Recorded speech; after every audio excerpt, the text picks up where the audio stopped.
It's time for a reality check. We're here to deconstruct health and fitness trends and provide tangible advice so you can become 1% better with each choice starting today. Welcome back to Reality Check. We are your hosts, Jess and Jill. And today we want to talk about what I believe to be a pretty controversial topic. And I don't know if our stance will be a surprise or interesting or not, but of course, everything Jess and I discuss is nuanced and there's always caveat. And we want to talk like seed oils, food dyes, just anything along those lines. And we were just saying and discussing this a little bit before we started recording, in that it feels so black and white when it comes to topics like this. And I just feel like, one, it doesn't have to be, and this is something that definitely shouldn't be. And there's always content around US versus UK ingredients, and some people heavily agree with that and some people don't. So we want to, and obviously this also ties into, unfortunately, politics, and I don't think that it should, but because of this MAHA movement, which Jess and I previously did an episode on, I feel like that's what creates the divide. And when it comes to health and topics like this should not have any connection, right? This is just about us as humans and our health and how we want to approach this. So I believe Jess and I are very in alignment when it comes to this. And of course, we'll have our key takeaways at the end for you guys to take this information, research it more, do what you want with it, and ultimately make your own decision. But we'll get into the nitty gritty of things and then, of course, wrap it up with a nice, simple bow at the end. So when it comes to this specifically with the MAHA movement, it's very much, I feel like the overarching message is to remove seed oils, remove food dyes. All these companies are bad and everything needs to be banned and regulated. I do not. That agree. We disagree with. We disagree with that hard. And we've made our stance that we were very excited that there is some sort of political group looking to investigate and improve our health system and our nutrition system. Like that, we are excited about. But both of us agree that seed oils in themselves, food dyes in themselves, are not the biggest issue. And I think there's a bigger message that is being missed in terms of what's being shared on the internet.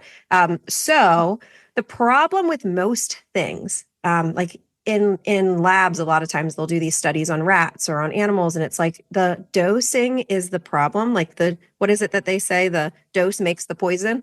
The dosing is the problem. And also there's not very reliable human studies on any of this stuff. So personally, I think it's very hard to say that seed oils in themselves are a problem, just like I think it's hard to say sugar in itself is a problem when paired with a calorically acceptable diet and plenty of nutrients. The problem becomes when we are over-consuming calories and then adding these inflammatory triggers on top of it. When paired with a caloric excess, that's when we start to have metabolic breakdown and inflammation issues.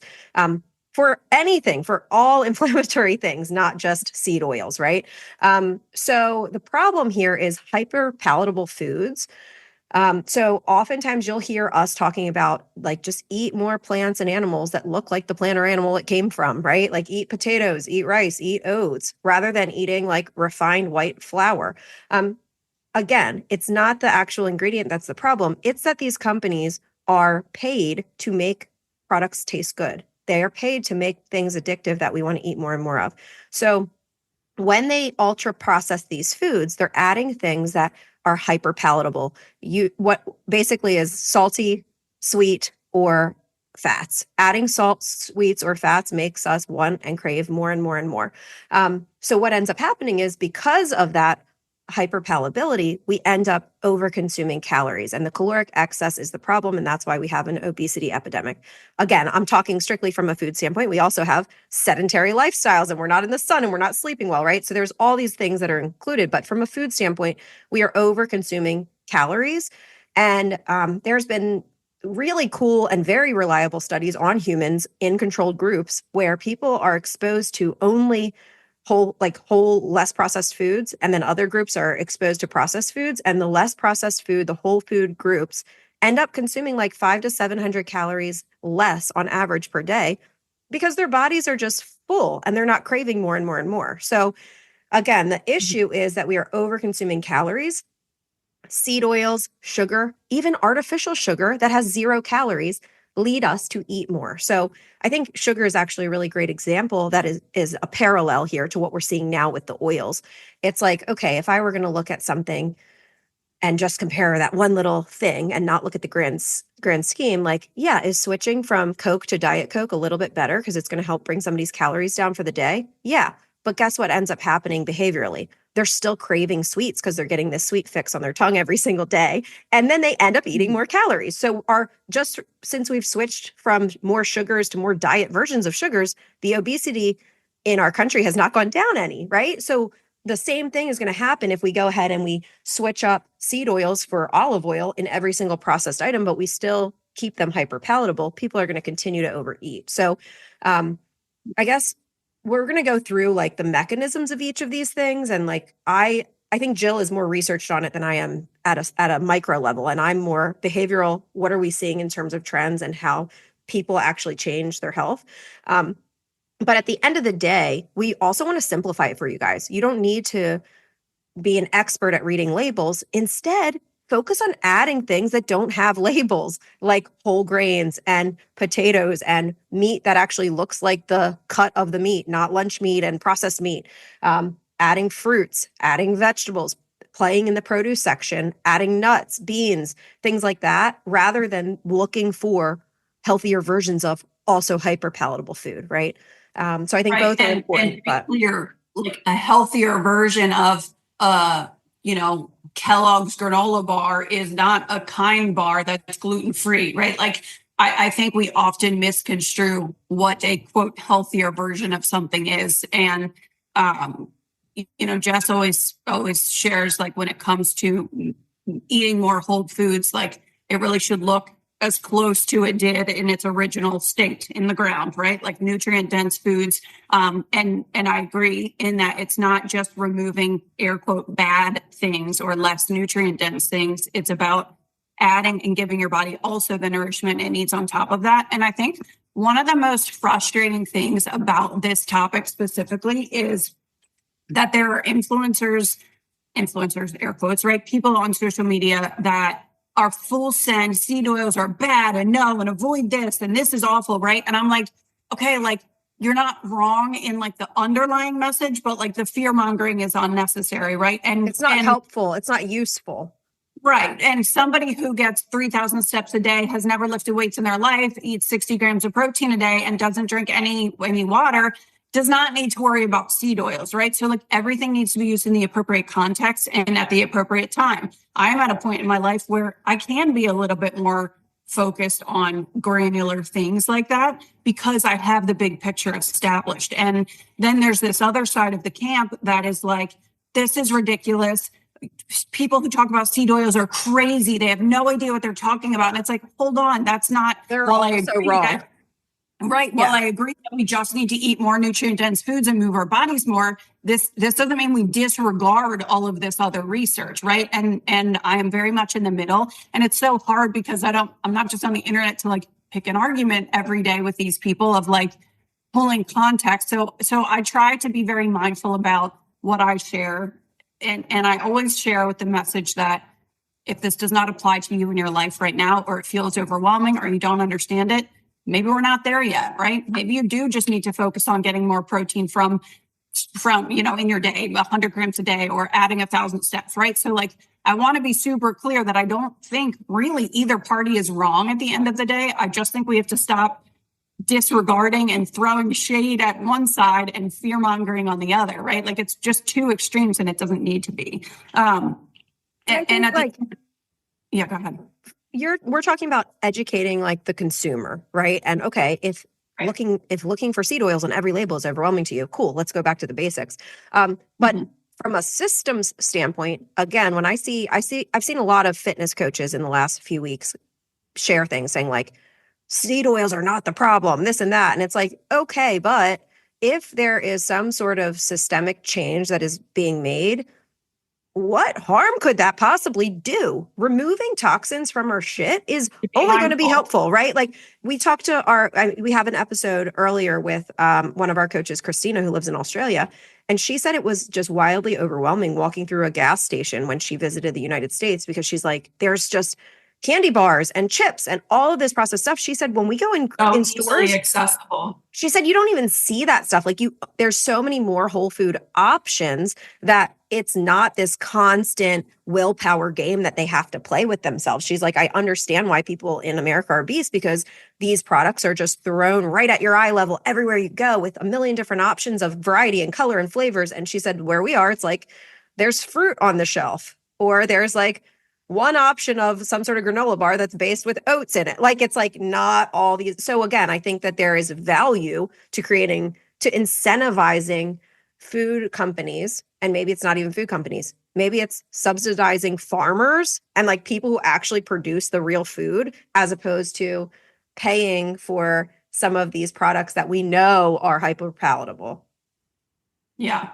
Yeah. And I feel like the other thing is like, and this is a whole other can of worms, and this is where it becomes a problem with politics, is like the mistrust in the information also that we're consuming. It makes us all skeptical of everything we read and consume. We don't know what's right and what's wrong. And to be so clear at the end of the day, eat more protein, eat more fiber, fruits and veggies, as many colors as you can in your day, and move your body in a healthy way. Like you can't go wrong. If you're like, I don't know what to believe, what's right or wrong, walk away from this episode and never listen to us again. At least walk away from this with that, right? But I do want to get into a little bit on the quote crazy side of the camp so that we do understand why people are coming out and saying things like avoiding seed oils, and why I agree this shouldn't be politically driven. However, I am glad that it's becoming a larger topic of conversation among people. But do I think that the systemic inflammation and obesity problem is solved by avoiding canola oil? No, right? Like that's not the overarching problem here. We're not at the root of this issue. But when it comes to like food dyes specifically, right? Like we're talking seed oils, food dyes. There's this argument of ingredients in the UK and how they have more banned than in the US. So like I wanted to break that down too. There is valid research showing that food dyes can have behavioral effects in certain populations, right? And this is a big thing with like kids. Now, would I love for my child to just eat all nutrient dense foods and never be exposed to the Rice Krispies and the Capri Suns and whatever else that he gets at his soccer games when other parents bring them? Not realistic, right? Like he's a kid. We all have these indulgences once in a while. But I control what I can control, and I don't stress over situations like that. So also, if you're like, how do I make this change? It's not, I need to go remove things. I need to go throw all the Rice Krispies away. The granola bars I already bought are no good. I need to trash them and waste that money. It's just add more fruit, add more veggies, add more of those things to your kid's diet if you have any concerns, just like you would for yourself. And it's naturally going to drift. And I think that's control the things you can control at home, and your kids are going to learn those habits for when they're out also. Things that my 4-year-old says about food and nutrients, I'm like, yes. But she's so like smart with this. earlier this week, but I'm like, okay, she's like repeating this language, and you could say the same thing in different ways and it could be an unhealthy relationship with food, or you say it in a different context and it creates a very healthy relationship with food. We went to Starbucks, and every now and then I'll get them banana bread, and one time I gave Callie like whipped cream that was on the top of one of my very unhealthy drinks, right? And we went to Starbucks, and she said, you know what? I'm not going to ask for whipped cream today because I went out with Grammy. We went to breakfast at a diner and I had whipped cream on my French toast, and I don't want my tummy to hurt this week. So I'm not going to have too much sugar. And I was like, there you go. She's not saying I need to stay away from sugar because I'm going to get fat or something like that. I'm never eating whipped cream again. Yeah. Right. She said, you know what? I already had whipped cream this week, so I don't think I'm going to ask for it today. And I was like, hell yeah, 4-year-old. Like that's what's up. Like if we can all kind of like just start to have those realizations that our bodies feel better when we eat more nutrients and less processed stuff. Like, don't we want to feel good? Right. And I also think that part is disregarded. And obviously this this isn't even like totally on topic, but like so many people associate health with weight loss, and weight loss associated with like low calorie, low carb, low fat. And like that's totally missing the point too. And that's a whole other episode. But I think people don't realize that just improving your food quality makes you feel better. It's going to make things function more optimally. It's going to be easier for you. You're too tired after work to work out. Well, maybe like improving food quality can help, right? Like move that needle. Maybe you'll sleep better with all of that, whatever, right? Like there's so many different nuances to that. But I agree that it just has to come down to like these choices that we're making. And as we always say, like what you're doing most of the time. So it's not so much that the ingredient label is full of dyes and seed oils and preservatives. Like the biggest problem isn't that. It's just that we're lacking the nutrient dense foods within our diet as a whole, like from a zoomed out standpoint. Now, the argument specifically with food dyes, and this is actually something Jess and I were like texting back and forth about like a week or two ago, is this argument around omega-6 and omega-3. Now, omega-6 is like seed oils are very... Go ahead. Food dye. The seed oil topic, not the food oil. Sorry, moving on from food dye. Yep. Yes, seed oils are the things that are loaded with the omega-6 fatty acids, which we need, right? They are not bad in and of itself to have, like we need omega-6 in our diet, but it's when they're consumed in excess that data has shown that it can promote inflammation in the body, which is not what we want, right? Omega-6 is pro-inflammatory, which again, we need inflammatory responses, right? For different reasons. And then omega-3 fatty acids are considered anti-inflammatory. The problem is that we're so heavy on omega-6 due to the processed foods that it's more inflammatory than not. We're not getting enough of the omega-3. Now, omega-6, like I said, is more processed foods, snacks cooked in seed oils, like the chips, the cookies, the fried foods.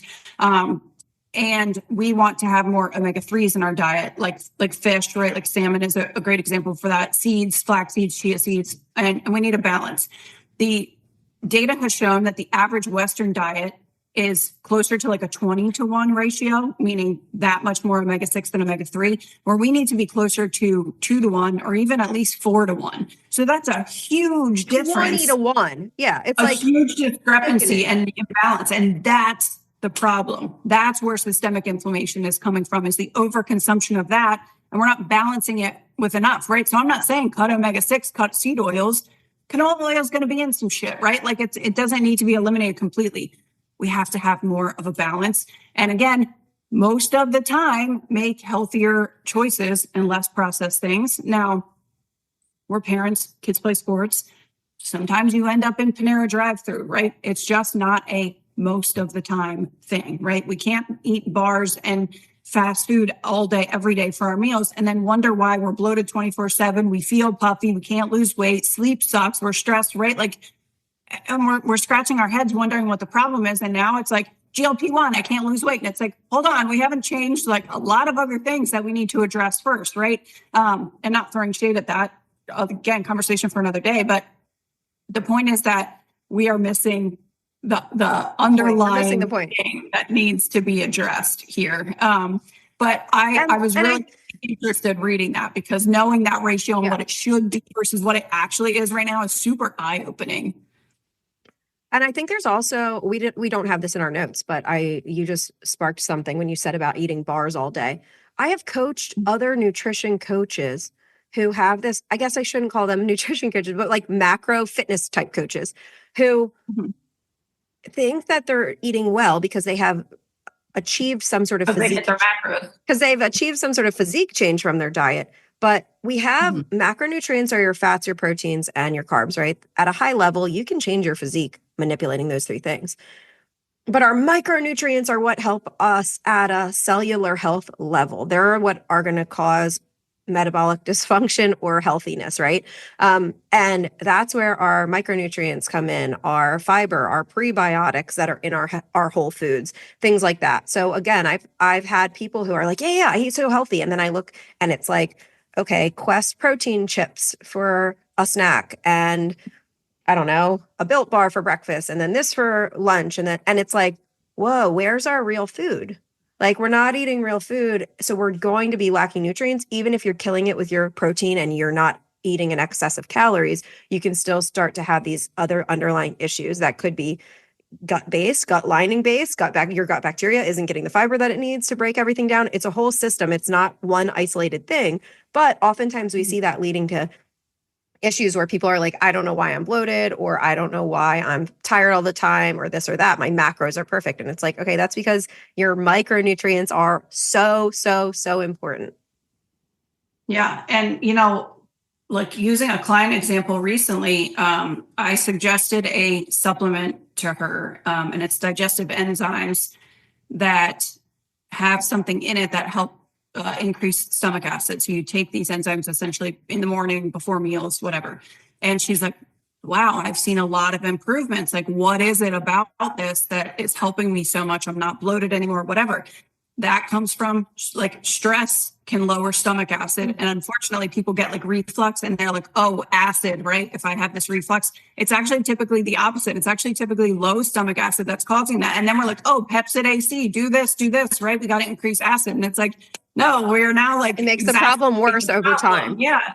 So like but the root cause for that could be typically stress that's lowering stomach acid. So we're like, I need this. I have this gut issue. Something is wrong. Something is broken. I need to take X, Y, and Z. And it's like, no, chill out. Eat your meals mindfully. Slow down when you're eating. Maybe go for a 5-minute walk after each meal, and boom, problem solved. Right. So like that's what we're talking about when it comes to like root cause and like the focus. That was just like an off-topic example, but just kind of like tying. No, but it's important because it ends up snowballing. Yeah.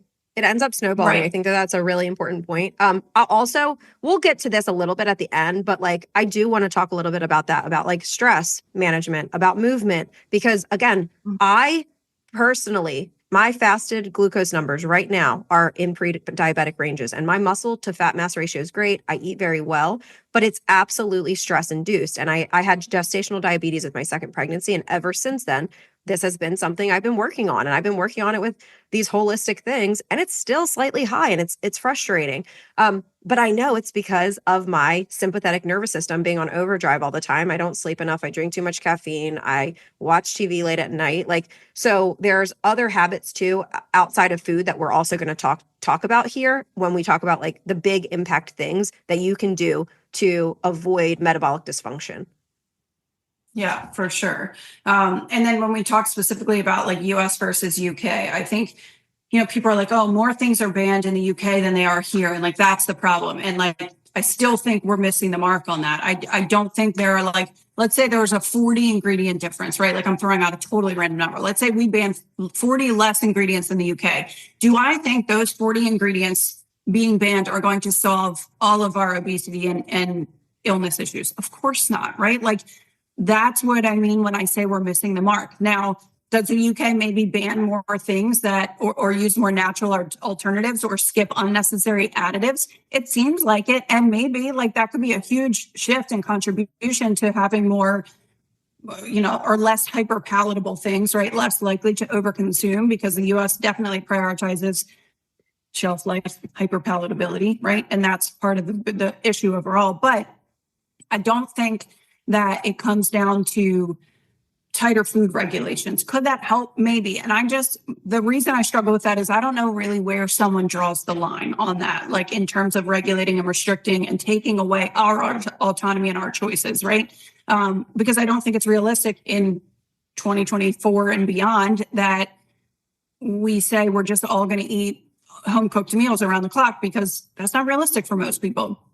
But we can make better choices. So I don't think it necessarily, and not everyone might agree with this is totally opinion, and that's okay. I don't necessarily agree fully with not tightening food regulations. I think it's more education and personal responsibility so that you can make informed choices and have access to resources, and not like make a decision based on scare tactics or bans or fear mongering, just like clear information. And then you can decide what you want to do and what's worth it to you and what's not. And at least the pros and cons of choosing something less nutrient dense most of the time, the pros and cons of feeling your body better most of the time.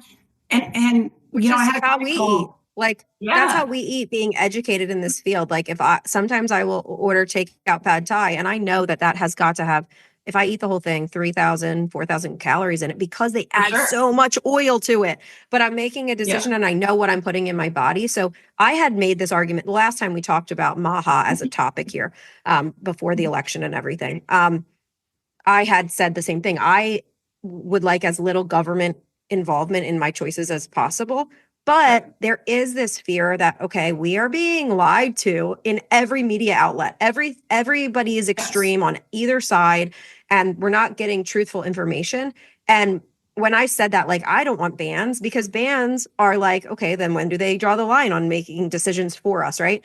You had mentioned, well, what about cigarettes back in the day, right? It used to be very similar.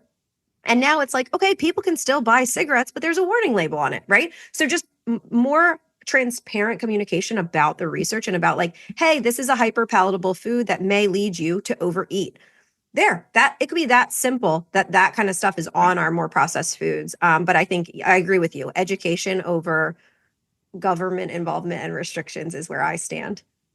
Yeah, and just knowing and understanding the impact of processed foods. And I think part of the problem is that no one knows where to get reliable information. And in fairness, I don't think anyone really does, right? A lot of this is coming from social media and more people being able to talk and communicate. And that's the blessing of having access to more information in that way. But it's also the curse of, like you said, like what's true, what's not, how do I know what to believe? Where do I find unbiased information? I don't have a clear answer for that. People share stupid stuff. Yeah, people on both sides share stuff that I'm like, are you using your brain? Like if we look at so first try to find the source of the information. If you know how to read research articles, I will literally go on like scholarly articles on Google and try to find the root of, okay, what is this topic all about? What are the outcomes? Is it significant? Is it a human trial? Is it a controlled trial? Like, I know that that's extreme, but like, you're just taking a snippet you saw on Instagram and then sharing it everywhere without any digging. Like, that's not right either. Well, and the other problem is someone might share a research study, right? And you're like, oh, research study, it must be true. And then if you look up the study, they tested it on 3 rats in Zimbabwe and there was like nothing to come of it, right? So like just having a research study and a link doesn't mean shit unless you can like you need to actually know how to interpret it. I a lot of times when I share stuff, and I know I am guilty of sharing stuff in the past that probably wasn't as helpful because I'm like, oh, well, I learned this and I'm a trainer. I really try to think, is this going to do more help or harm? Right. And at the end of the day, we want to do more good than damage. So I think demonizing any specific food group, demonizing any food, saying never let your kids have this or that does more harm than good versus educating on the things that we could add that are going to make you feel better.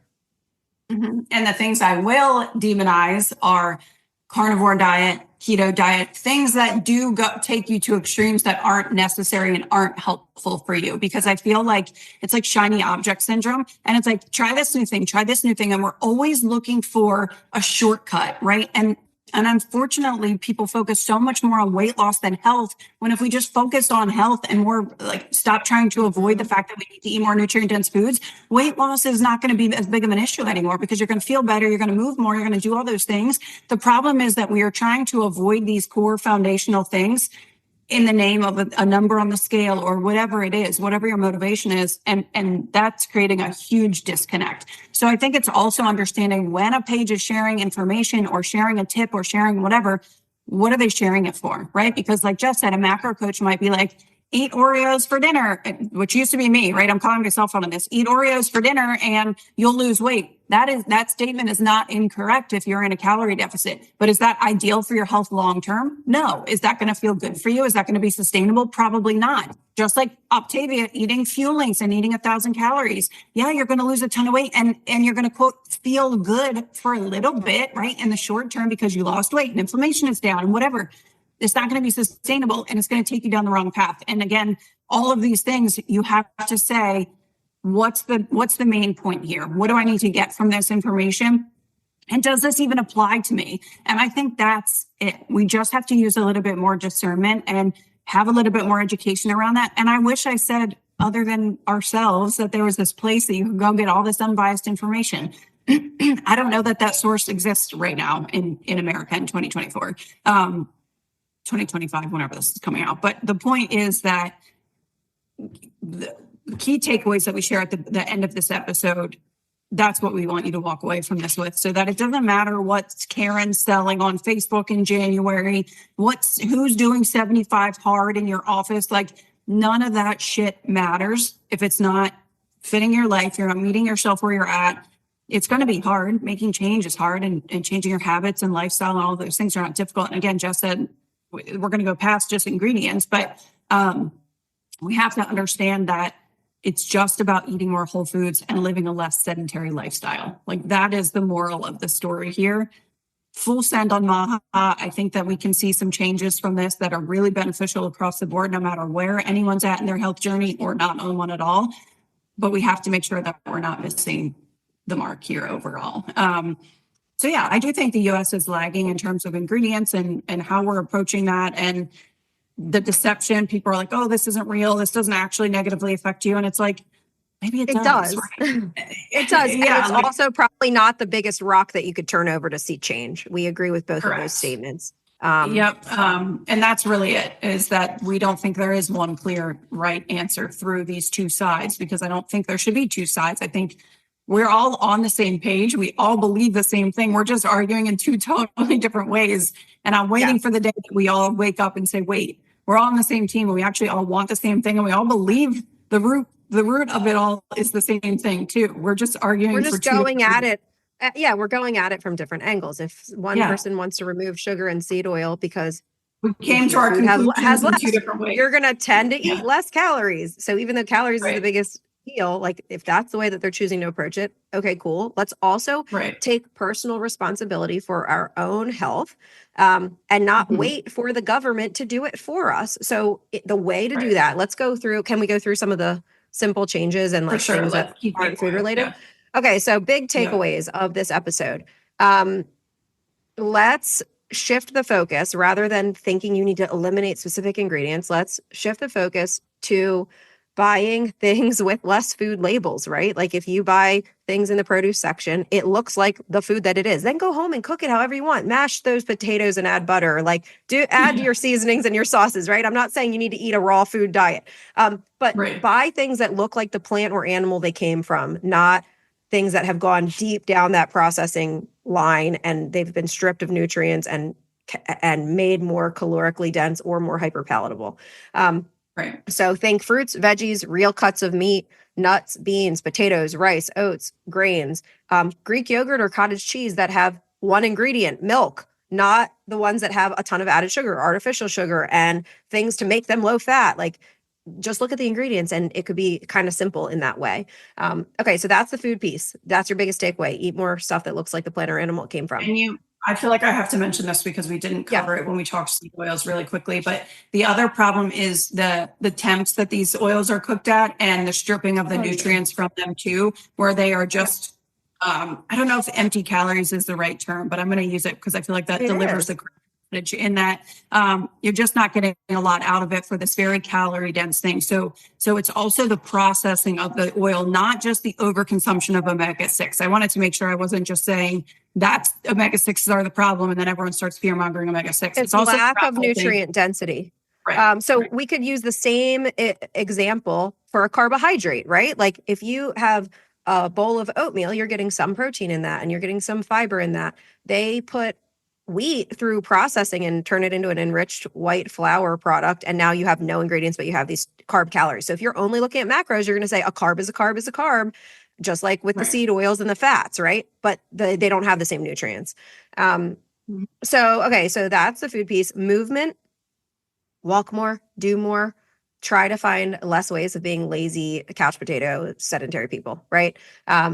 Lift weights because muscle is very metabolically healthy tissue. It will help you and your insulin sensitivity.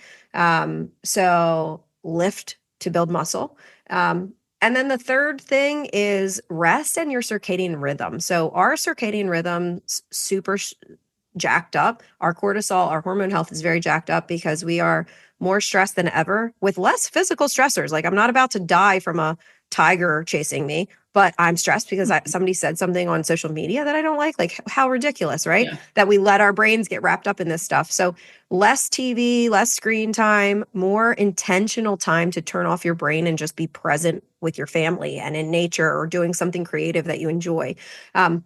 More sunshine during the day and more sleep at night, because we've also ruined our hormones that way by staying up. I am guilty of this, staying up and watching Bravo, and then I'm like, okay, I'll go to sleep. Or like if I log onto my computer to do a couple extra programs for clients at night, and then my brain's wired because I was just staring at a bright screen. So like, figure out your circadian rhythm, get some sunshine during the day, try to have intentional non-screen time, and all of those things will help support you at a metabolic healthy, like at a cellular level for your health. And we are biologically tied to the sun. And when the sun goes down, we should wind down. Lights should dim in the house. Like, it sounds so crazy, but it's really, we should mimic what the sun is doing. The problem is we are staring at our phones, staring at TVs, staring at screens at 10 o'clock at night when the sun is down, and biologically we should be asleep, right? When it's dark. Now we have night shift nurses, and I always get these kind of questions in my DMs whenever I talk circadian rhythm. Well, what am I supposed to do? Control what you can control, right? Somebody has to do it, and we appreciate you for doing it. So there are different tips that apply to that, and that could, again, probably be its whole own episode. But we are biologically tied to the sun, and the overconsumption of blue light all around the clock 24/7 is the problem. Or we open our eyeballs and we start scrolling, and they're immediate. Why are we exposing our bodies and our brains to everyone else's bullshit as soon as we start our day? Like, zen yourself, journal, gratitude, eat breakfast with your spouse, whatever, right? That's what it is when it comes to stress. And if you think those things don't matter when it comes to weight loss, health, happiness, all of those things, you are missing out on life, honestly, in general. And then, yeah, when it comes to movement, I think muscle and sleep are so underrated, and they are is to unlock a lot of things for people when it comes to their health, their physique goals, everything. And I feel like we're really missing out on that. So again, Jess and I talk about eat more protein and do X, Y, and Z. And it's because most people aren't doing those basic things. And that's really, at the end of the day, the message that we always want to make sure people are taking away from our content. If you're doing those things, great. I'm happy to talk seed oils with you in my DMs. If you're doing all these things already, like let's go down that rabbit hole. But consuming protein and getting enough nutrients in your diet and moving your body. A lot of people work from home now, and we're like, I don't know why I gained 30 pounds since COVID. I do, because you sit at your computer now versus driving to your office, walking in from your car, going out to lunch and having to walk back to your car and then back inside, right? Like, you think that doesn't matter, but it does. We are moving so much less now as a society, especially since COVID. I think there is a huge correlation to that and the amount of stress that I think we all still feel since 2020. And all three of those things are important. Like the food, the protein, adding muscle are really important. But again, like, I'm using myself as an example here. I look fit because my food and my strength training are locked. I am metabolically unhealthy right now because of my go-ness all the time and being overly stressed. So if you're one of those people who's like, I don't know why I don't feel right, I'm doing everything right, evaluate your sleep, evaluate your circadian rhythm, and that rest and downtime that Jill's talking about. Yeah, for sure. Especially just, people are like, oh, work and this meeting got added on and I'm so stressed and you're carrying the weight of the household. All of those things matter. And we can't just run away to a retreat and quit our jobs. Obviously, that sounds lovely for everyone. We have to be realistic, and that's a control what you can control situation. And it's not always removing stressors. It's having parasympathetic and rest and digest inputs added in so that your bucket of stress, that you can tolerate it and your bucket's not spilling over every time somebody cuts you off in traffic or you spill a little bit of coffee on the counter. And it's like, this day sucks, right? Like, I used to be super short fused like that. And it's just because I didn't have any way to tolerate or redirect my stress. So it's like that cried over spilt milk situation. If you feel like that's you, especially with your kids and you're irritable and everyone annoys you, you probably need some parasympathetic inputs in your day. And that's super important. Parasympathetic, Yeah. Sorry, we've gone over some of this in other episodes, but parasympathetic inputs are like those slow down, turn off your brain signals. Dance with your kids while you listen to music. Go for a walk outside, unplugged, not listening to a podcast all the time. That's me again, guilty. Play outside on the swings.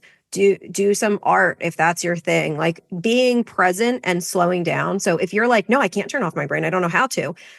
I find that guided meditation is a very good tool. Yoga is a very good tool because it teaches you how to be still and just focus on your breathing. It is not some woo-woo spiritual practice. It physically changes your brain to say like, oh, we're safe right now. We don't have to have all these stress hormones floating around. Yeah, totally. So all of that said, keep it simple. This episode is definitely not meant to overwhelm you. It's absolutely to do the opposite of like, oh, I'm not there yet, and that's okay, right? Just eating more whole foods. You're naturally going to eat less seed oils. You're naturally going to eat less processed things. You're naturally going to have a better ratio of omega-6 and omega-3, right? All those little nuanced things that I talked about, or we talked about, you're going to do less of those things that aren't as helpful to your health. Move more whole foods, cook more of your meals at home. If you are I don't know how to cook, I don't like to cook, start. There's your new hobby. There's a new outlet. Do it with your spouse to make it fun. I was that person too. I still don't love to cook. He cooks most of my meals and I'm very lucky. But you have to figure out a way to do that feels good for you and gives your body what it needs. Maybe that's ordering meals, right? And they're processed and it's not perfect and you're picking them from the grocery store, but maybe that's a step up from what you're doing right now. And that's okay too, to do those meal delivery services or whatever it is, right? And then with movement, it might not be 10,000 steps a day. Maybe you're adding 500 steps a day for the next week or 2 weeks or 3 weeks. And when that feels like it's part of your day, then you add a little bit more, right? And that's really how you should approach all of this stuff. But make sure that it's sustainable. Do not go throw out all of your cleaning products tomorrow to spend hundreds on new ones. We're missing the mark there too, right? We just want to keep it simple, keep it sustainable, control what you can control, manage your stress, sleep a little bit more than you do now and compound on that. You're going to start to feel better. You're going to see improvements in things like your labs, if those are your concerns. And if your body needs a little bit more support in that, that's okay. And maybe you take extra steps for that. But instead of running to the doctor and saying, I can't sleep, I need a medicine to fall asleep, are you on your phone at 10:30 at night? Do you have too much blue light exposure? Are you not getting any sunshine throughout the day? Make sure you're looking at those really simple changes that are free that you can make first before you just put yourself on a medication and rely on that going forward. That's my message. Beautiful. Love it. Hope you guys enjoyed context versus extremes on social media. Till next time. See you guys. Bye.